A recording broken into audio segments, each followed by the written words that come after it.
No, morta, father, Merlin declared, lifting his chin to look directly at the knight. He didn't want to appear scared in front of everyone. The knight dismounted, his eyes never leaving Merlin's face as he walked over to him. "And you have powers?" he asked. Merlin had his gaze and nodded, determined to brave despite the knights towering over him.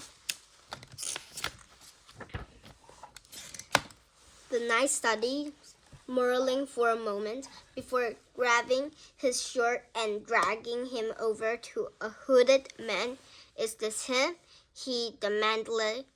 "Is this the boy you want?" The man said nothing as Merlin looked up at him. He straightened to see a face with the faintness of the hood.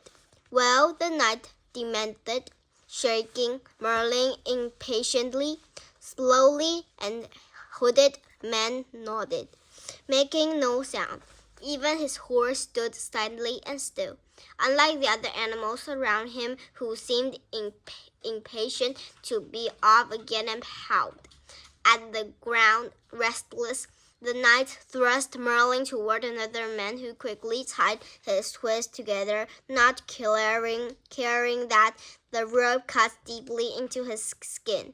"What do you want to do with me?" Merlin demanded, his fear finally getting the better of him. It was the hooded man who answered. "He will ride with me," he announced, in a voice that spoke with deep woods and dark caverns. Merlin quaked, terrified at the very idea. Even from this distance, he could feel the man's power strong and dangerous.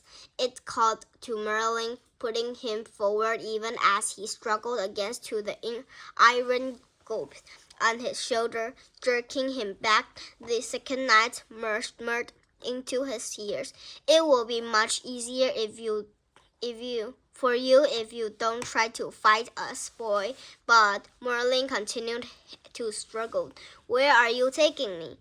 The hooded man choked. You will know soon enough, Merlin." Hearing his name, Merlin stilled. What was going on? How did this man know who he was? Questions ran through his mind before he could ask another more questions of them. The hooded man muttered in a strange language, and Merlin's world went black.